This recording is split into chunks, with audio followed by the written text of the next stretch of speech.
Etiyopya Addis Ababa'da.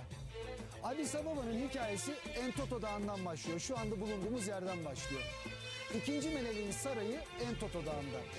Kraliçe bir gün kendine iyi gelsin diye şifa bulma amacıyla aşağıdaki kaplıcalara gider. Bir iki gün oradan kaldıktan sonra bir sabah çadırından çıkar ve çok güzel bir çiçek görür. Herkese sorar o çiçeğin adının ne olduğunu, fakat kimse o çiçeğin adını bilemez. Sonra kraliçe ona şöyle bir laf söyler. Der ki bu yeni açan bir çiçek ve buranın da adı yeni açan çiçek. Yani Addis Ababa olsun. İşte Etiyopya'nın başkentinin adı buradan geliyor. Afrika'nın rengi Addis Ababa'dan başlıyor. Türkiye'deki yol hazırlıkları Mısır ve Sudan'da geçirdiği fazla zamandan dolayı Etiyopya vizinin bitmesine çok az bir süre kaldı. Bu yüzden vizemi uzatmak için doğruca başkent Addis Ababa'ya gitmem gerekti. Etiyopya sınırını biraz önce geçtim. Matema sınır kapısından girdim Etiyopya'ya. Bir 15-20 kilometre oldu. Çok yağmur vardı. Sınırda zaten çekim yapmak yasak. Çıktıktan sonra yolların durumu birazcık ıslak ama beni karşılayan harika dağlar ve inanılmaz virajlar var. Sınırı geçer geçmez beni bekleyen kasvetli bir havada ilk konaklayacağım şehir Gönder'e doğru ilerlemeye başladı.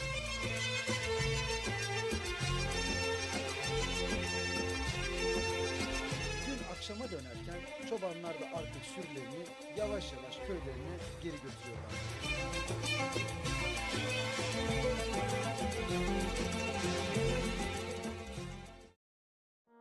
Güneş yeni doğarken çıktığım yolda kimi zaman harika, kimi zaman ise bozuk yollarda yavaş yavaş ilerleyerek yemyeşil doğada yoluma devam ettim.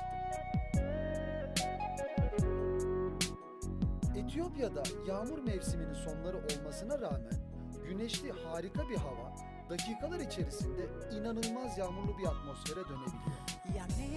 Güneye doğru ilerledikçe Mısır ve Sudan'ın kavurucu sıcaklarında yemyeşil ve serin bir havaya sahip bu ülkenin doğasına ve iklimine de yavaş yavaş alışmaya başladım.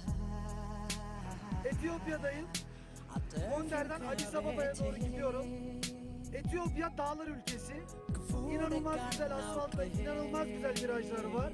Ve şu anda benim irtifam deniz seviyesinden yüksekliğim 3 kilometre, 3000 metre. İçme suyu sıkıntısı olan Etiyopya'da kadınların dağdan akan suları bidonlara doldurması ve tarlalarda hala kara sabunu kullanıyor olması Etiyopya'daki zor ve ilkel yaşam koşullarını gözler önüne seriyor.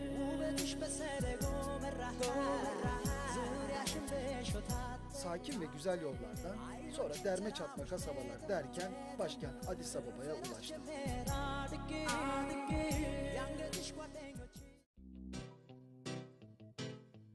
Yaklaşık 85 milyon kişilik bir nüfusa sahip bir Doğu Afrika ülkesi olan Etiyopya Federal Cumhuriyeti ya da bilinen adıyla Habeşistan, tarihte bilinen en eski medeniyetlerden.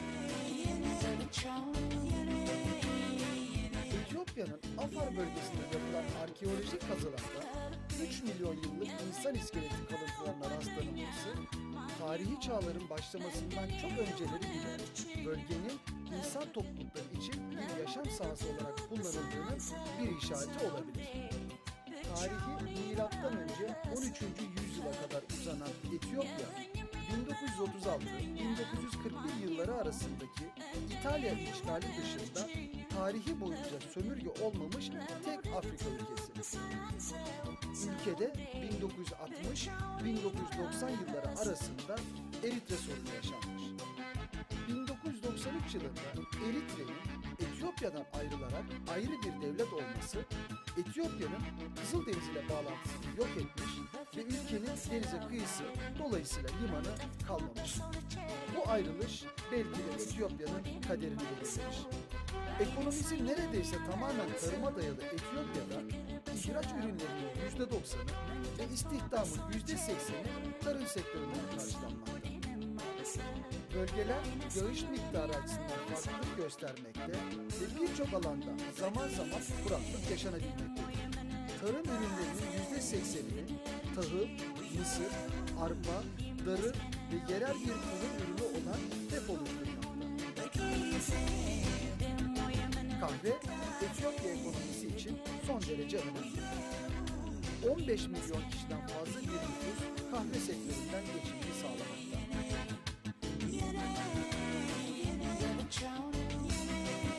Oromo, Amhara, Tigray ve Afar gibi topluluklar Etiyopya topraklarında yaşayan belli başlı etnik gruplar. Oromolar yaklaşık %40 oranında Etiyopya'nın en kalabalık etnik grubunu oluştururken daha sonra Amhara ve Tigrayler gelir. Ülke Amharik denilen bir alfabeyi ve farklı bir takvimi kullanmakta. Örneğin takvimler 2012 yılını gösterdiğinde Etiyopya 7 yıl geride 2005 yılındaydı. Etiyopya halkını dini inanışı bakımından Müslüman ve Ortodoks Hristiyan olarak ikiye ayırmak mümkün. Addis Ababa'ya vardığımda Ortodoks Hristiyanların en önemli dini günlerinden biri, yani kutsal haç günü törenlerinin yapılacağını öğrendiğimde şehirdeki ilk durağım kutlamaların yapılacağı şehrin, belki de ülkenin en önemli meydanı Meskel Meydanı oldu.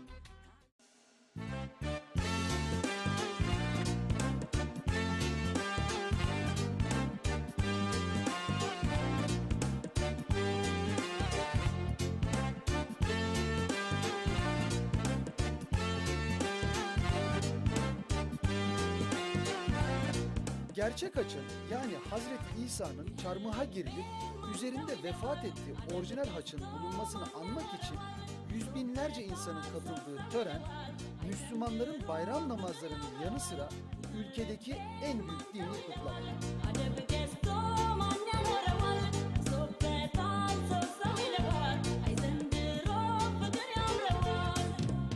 Meydan dolup hazırlıklar tamamlandıktan sonra çeşitli kiliseler dini liderlerin bulunduğu protokolün önünde tarihi anın canlandırıldığı gösteriler yapıyorlar.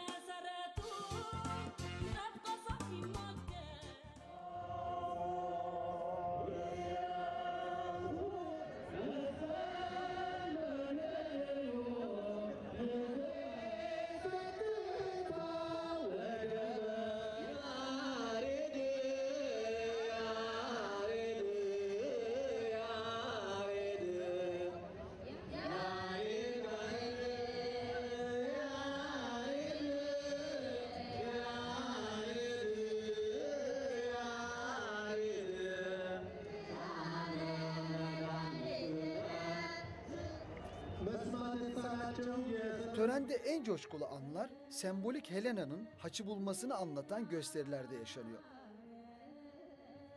Tören meydanın ortasındaki ateşin yakılmasıyla sona eriyor.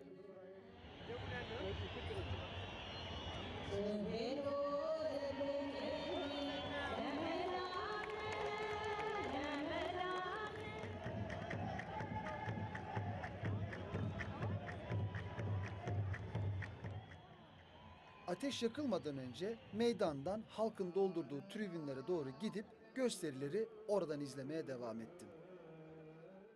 Buradan aşağıyı seyredebilmek gerçekten çok zor. Bizim maçlarda tribünlerde en uca kadar geliriz ve tezahürat yaparız.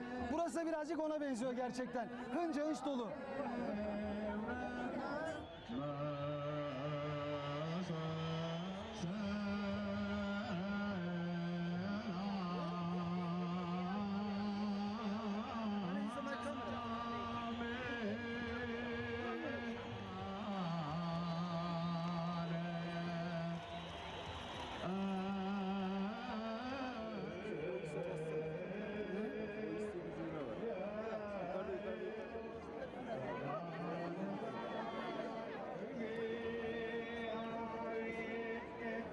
Meskel Meydanı'nda meydandaki ateşin yanmasıyla birlikte seyirciler de meydana doğru yürümeye başladılar. Kalabalık birden hareketlendi. Tek bir yol var. Bütün herkes o tarafa doğru gidiyor. Ateşin yakılması sonrasında sadece bir tek yerden meydana girişe izin verilmesi izdihama sebep olsa da coşkulu halkın buna pek de aldırış ettiğini söyleyemem.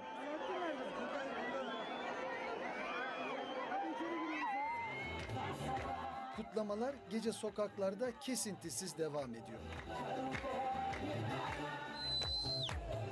Meskel törenleri Addis Ababa'da her tarafta kutlanıyor. Burada bir yerde bir sokak arasındayım. Nerede olduğumu da bilmiyorum açıkçası. Bir yerde yolumu çevirdiler. Hep beraber dans ediyoruz.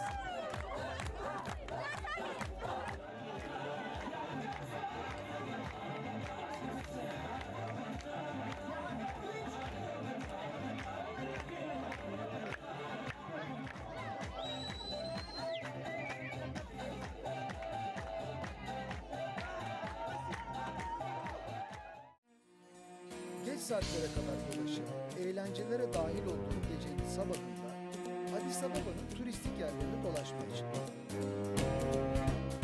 Gün yeni yeni hareketlenirken şanslı olanlar işlerine, yoksul insanlar da kaldırımlarda geçen hayatlarına başlıyorlar. እኔ አንገቴን ልድፋ ላቀርቅርልሽ መጨነቅሽ ለምንም ስለኔ የሚሰማሽ አደረግሽ እስቲ ምን በወጣሽ İlk durağın başkenti tepeden gören ve tarihi bir mekan olan Entoto Dağı. ላቀርቅርልሽ መጨነቅሽ ለምነው ስለኔ የሚሰማሽ Entoto Dağı'nda bulunan Melili Sarayı'nda dolaşırken yaşadığın kültür ile Afrika kültürü arasındaki farklılıklara da şahit olduk.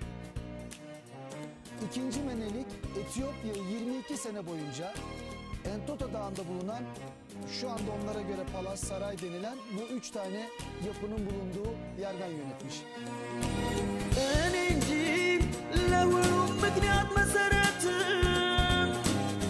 እኔ እንጂ ቃል የሚታጠፈ ተጠቂ በወረት İkinci Menelik'in sarayında onun kullanmış olduğu özel eşyalar yok. Onlar buradan çıkartılmış. Sarayı gezerken de dışarıda 3 tane bina vardı. Burası yaşam alanı, salonlarının, toplantı odalarının olduğu yer. Dikkat çeken şey ise çok sade, tamamen kerpiçten ve ağaçtan doğal malzemeler kullanılarak yapılmış olması. Etrafa baktığımızda küçücük bir oda var, küçük koridorlar var ve 22 yıl boyunca bir imparatorluğun buradan yönetildiğine inanmak oldukça güç. Burada çok güzel bir detay var. O da askıların hayvan boynuzlarından yapılıyor olması. ጦርም ያኑረኝም እኔ ያልተቀጣ ችሎት ያልዳኝም እኔ Saray denilen basit 3 yapının inşasında kullanılan malzemeler ve sadelik ilk dikkatimi çeken özellikler. የሚገባኝም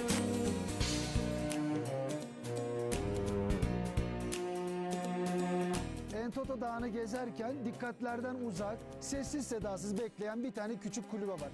Beyaz duvarlı, yeşil kapılı bu küçücük kulübe 1877 yılında İmparatoriçe Menelik tarafından Addis Ababa'da yaptırılan ilk kilise. መጨነቅሽ ለምንም ስለኔ የሚሰማሽ ባደረግሽ እስቲ ምን በወጣሽ እኔ Bir sonraki ziyaret yerim önemli bir mekan olan Etiyopya Ulusal Müzesi.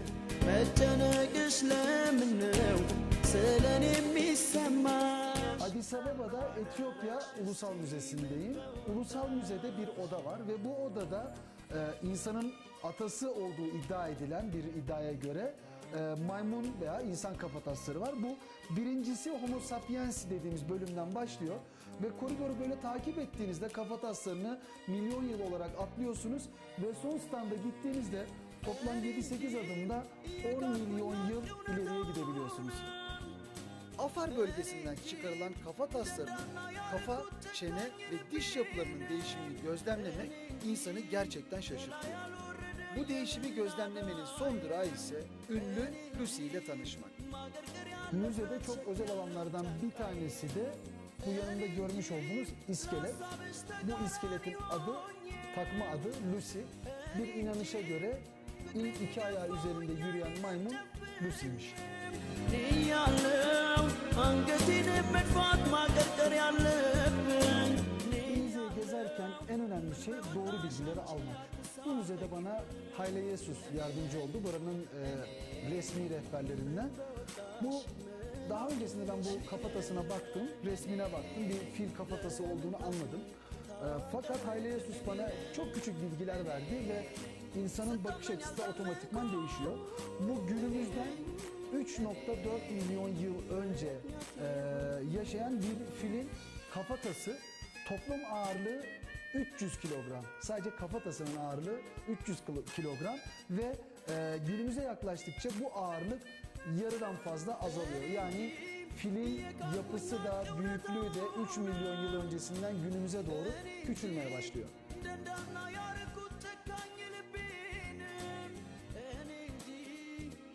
Müzenin en üst katı Etiyopya'nın el aletlerinin, tarım aletlerinin geçmişten günümüze kadar kullanılan eşyaların sergilendiği bir alan.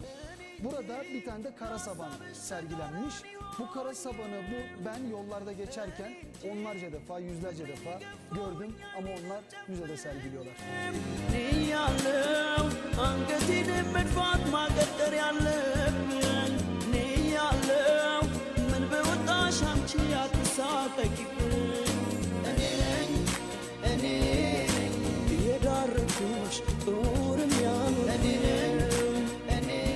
Tarım araçlarından kıyafete kadar Etiyopya'nın yaşam biçimini gözlemlemek mümkün.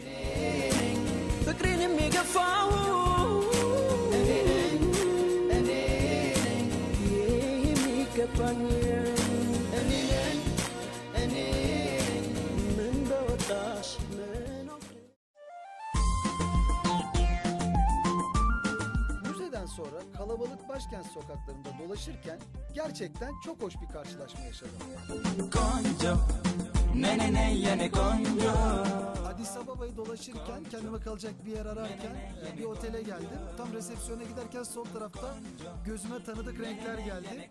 Sonra renkleri incelediğimde gözüme çok tanıdık bir forma geldi.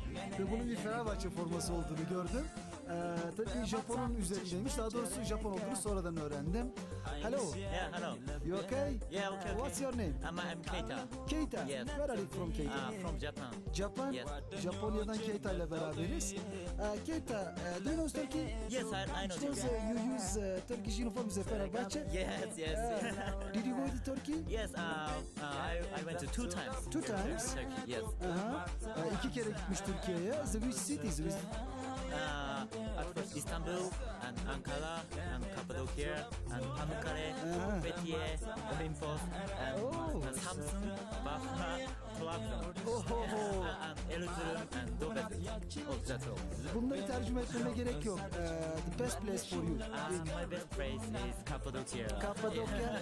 And make a balloon. Yes, Okay. What do you think about Turkish people? I think Turkish people is very kindness and very interesting. Yeah, I think that. Okay. Türk insanı çok enteresan ve çok cana yakın arkadaşça buluyormuş. What's your profession in Japan? I'm student. Student? Yes. How old are you? I'm 21. 21 yaşında ve öğrenciymiş. Bir de yanında arkadaşımız var. What's your friend's name? Teru. Teru? Teru speak English? No. Little bit. Okay.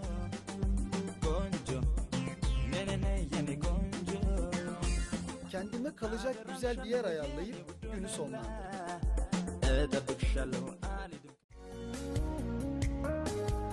Etiyopya'nın vefat eden başbakanları için yapılan bir anma koşusundan dolayı başkentin tüm trafiği neredeyse felç durumdayken ben bunu fırsat bilip arka sokakları yürüyerek dolaştım. Başkent Addis Ababa ülkenin en büyük ve en gelişmiş şehri. Bulvarlarında ve ana caddelerinde modern bir yüz sergilerken bu caddelerin hemen arka sokakları yoksulluğun, yokluğun, sefaletin yaşandığı yerler. Kırık dökük sokaklar işsiz insanlarla dolu. Halkın gelir düzeyindeki fark çok büyük. Etiyopya Afrika'nın en fakir ülkelerinden biri. Şehrin iki ana merkezinden biri olan Piazza'ya Churchill Bulvarı'ndan çıkılıyor ve hemen arkası Mercato denilen Afrika'nın en büyük açık pazarı. Addis Ababa'nın, daha doğrusu Afrika'nın en büyük pazarı Mercato'dayım. Burada sokaklarda, içeride caddelerde, dükkanlarda her şeyi bulmak mümkün. İkinci el teyipler, kırık dökük, burada kumandalar, her şeyi burada bulabiliriz. Mercato'nun sokakları telaşlı bir kalabalıkla sürekli hareket halinde.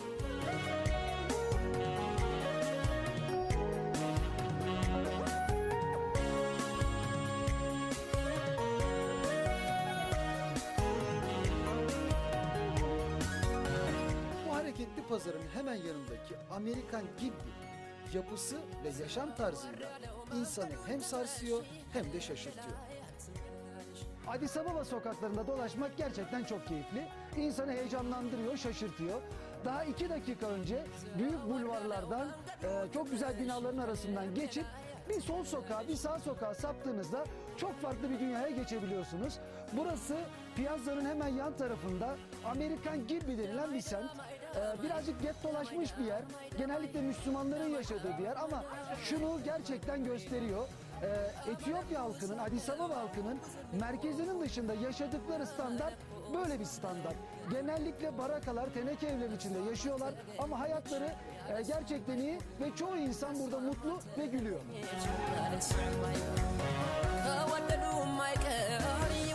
Amerikan Gibbi sokaklarında dolaşırken Afrika'da her zaman olduğu gibi etrafımı çocuklar sarıyor. Yani çocuklar insana başka bir enerji veriyor. Sürekli gülüyorlar. Burada şartlar biraz zor. Etrafı görüyoruz. İmkanlar kısıtlı. Ama bu çocuklar dünyadan habersiz. Eğleniyorlar. Onlar eğlenip enerjili olunca biz de eğleniyoruz. Biz de enerjili oluyoruz. Gerçekten çok keyif alıyoruz.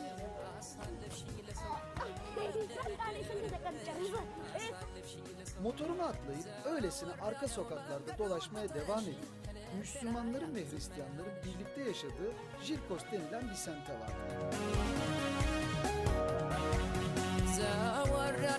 Fakirliğin kol gezdiği bu ülkede Muhammed geçimini çet otu satarak karşılıyor.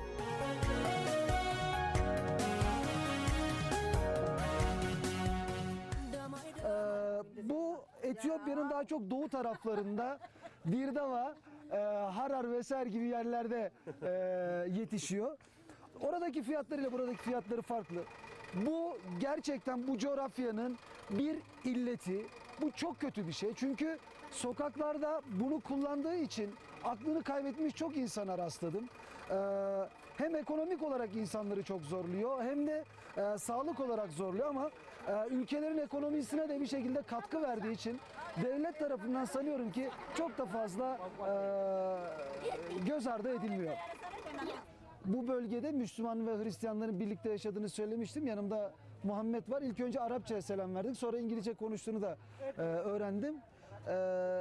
Birkaç tane soru sordum. Muhammed, how old are you? I am 21, 21 yaşında. Are you working? in this moment, I haven't any work, but I am learning. Aha. But after that, I doing some selling this job and only study hard. Aha. Şu anda çalışmıyor. Chat satarak hayatını kazanmaya çalışıyor. And do you have a sister or brother? Yeah, How many? I have 3 sisters and Bigger, smaller? bigger, Aha. bigger than me, Aha. and 7 brothers I have. 7 brothers. Really? Yeah. The 11 11th family I have. Oh, 11 kardeşler. Father and my mother, and as a total. Okay. Your father is working? Yeah. Where? He's a farmer. Farmer. When? But, Here, Addis? no. Which city? Cimma. Babası Muhammed 11 kardeşmiş. Babası çiftçi Cima'da. Buraya yakın bir yerde çiftçilik yapıyormuş. Do you have the hope for a future? yeah, I have some hope. Ah, But if I am larger, I go to other countries, which one? London or English, America. Aha. After that, by learning, if Australia. I at Australia, at Saudi Arabia, if I can go, Aha. I can get some money. Aha. That I may change my country. Okay. Diyor ki geleceğe dair umutları var. Başka bir ülkeye gitmek istiyor. İngiltere'ye, Amerika'ya veya Suudi Arabia'ya. Onun için birazcık dil öğrenmeye çalışıyorum diyor. Eğer öyle bir şey yaparsam Muhammed'le sohbet ederken dışarıdan gelen müdahaleler sohbeti bozsa da işin eğlenceli kısmıydı.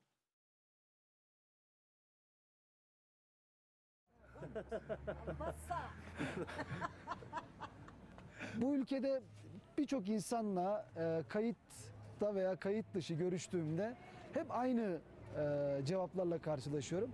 Hayatlarından hepsi mutlu olduğunu söylüyor ama bir şekilde de ne bekliyorsun bu hayattan, gelecekle ilgili ne istiyorsun dediğimde hep bu ülkeden gitmek istediklerini söylüyorlar.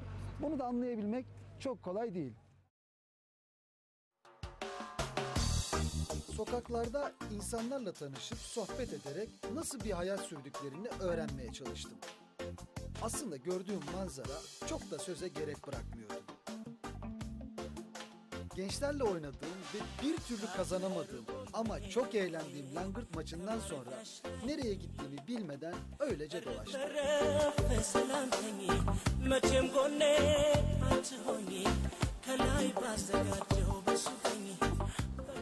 Yolda hemen yolun karşı tarafında futbol oynayan çocukları gördüm. Çok enteresan bir şey var burada. Ben durunca zaten onlar benim etrafımı sardılar. Elimde Etiyopyalı çocukların futbol oynadıkları toplar. Bir naylon torbanın içerisine bir şeyler doldurmuşlar, yumuşak bir şeyler var. Ve buradaki imkansızlıklar içerisinde çocuklar burada eğlenmeye çalışıyorlar. Ama go to play the football. Yalla. Yalla yalla. Play football. Play. Yalla yalla yalla.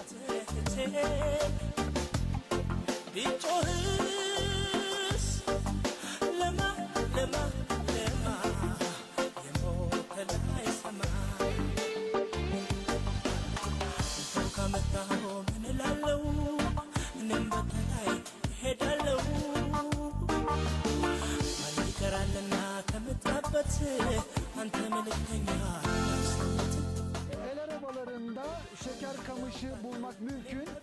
Şugara Ageda. Şugara Ageda. Şugara Ageda bunun adı. Sokaklarda yerel yiyeceklerin tadına baktım. Afrika halkı şekeri gerçekten çok seviyor. Şeker ülkemizdekinin aksine şeker kamışından üretiliyor.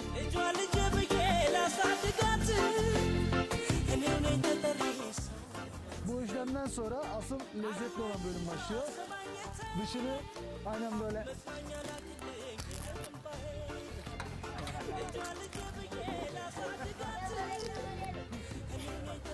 sonra çiğniyoruz.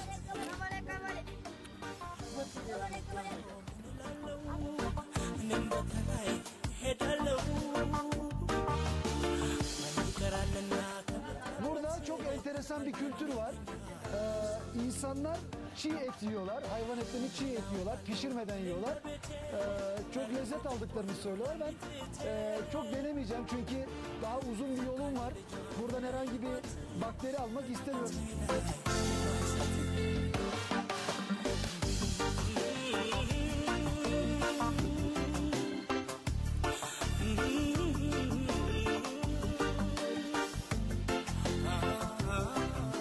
Yokluk, açlık ve işsizliği gördüğüm arka sokaklarda gün biterken benim de artık kamp yaptığım yere dönüp yol hazırlıklarını yapma zamanım gelmişti. 1.127.000 kilometre karelik yüz ölçümüyle Etiyopya Afrika'nın en büyük ülkelerinden. Ülkede Oromo, Amhara, Tigray, Afar gibi farklı etnik gruplardan insanlar yaşamakta. Bu sebeple neredeyse her kilometrede farklı insanları, farklı kültürleri, farklı yaşam biçimlerini görmek mümkün. Bu hafta bize ayrılan sürenin sonuna geldik. Afrika'nın rengi Etiyopya'dan devam edecek. Sabah erken saatlerde rotamı Etiyopya'nın güneydoğusuna çevirip Debrezeyt'e doğru yola çıktım.